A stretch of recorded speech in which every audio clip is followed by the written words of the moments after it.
आज काय झालं, मेथीची भाजी घेताना झाली चूक. चला तर पुढे सांगते मी काय चूक झाली. त्याआधी आपण मेथीची भाजीची रेसिपी पाहूया. साधी सरळ सिंपल भाजी आहे, हे सर्वजण करतातच, काही नवीन रेसिपी नाही आहे, तरी पण म्हटलं शेअर करावं आणि त्यासोबत चूक काय झाली ते पण सांगावं. तर सर्वात आधी कढई ठेवली, कढईमध्ये तेल टाकलं, लसूण टाकलं, मेथी स्वच्छ धुवून घेतली आपल्याला 2-3 पाण्याने आणि मग मेथीची भाजी पाणी निथळून ती कढईमध्ये टाकली.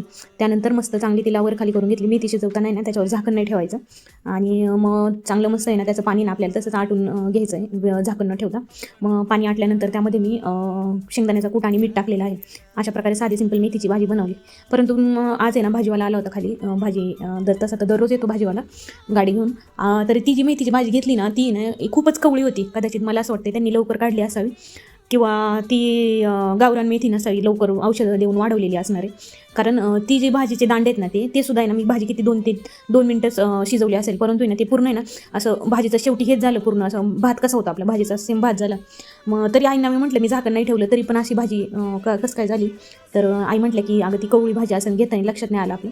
तर आहे ना मेथीची भाजी ना थोडीशी आपली ना हे पाहिजे झालेली पूर्ण, म्हणजे थोडंसं आहे ना दांडा आहे ना आपण घेताना ना कट असं दाबून पाहायचा, जरा जाड दांडा लागला पाहिजे, जरासा, जास्त पण जाड नाही. मग ती खूप दिवस मग हे झालेली भाजी असते, मग त्याला फुलं बिलं आलेली असते, मग तशी पण नाही घ्यायची. आणि अशी कवळी घेतली की मग तिचं आहे ना दांडा नाही राहत, म्हणजे अशी ती भाजी खाण्यासारखीच नाही लागत, सेम भातासारखी लागतं आणि तिला चव पण नाही लागली मेन म्हणजे मेथीची. काय झालं असं, तर आईने सांगितलं मला की अशी भाजी आता नेक्स्ट टाईम घ्यायची नाही, थोडंसं दांडा चेक करून घ्यायचा, म्हणजे ना मेथीची भाजी आपल्याला चांगली भेटेल. तर नक्की तुम्ही ही चूक करू नका.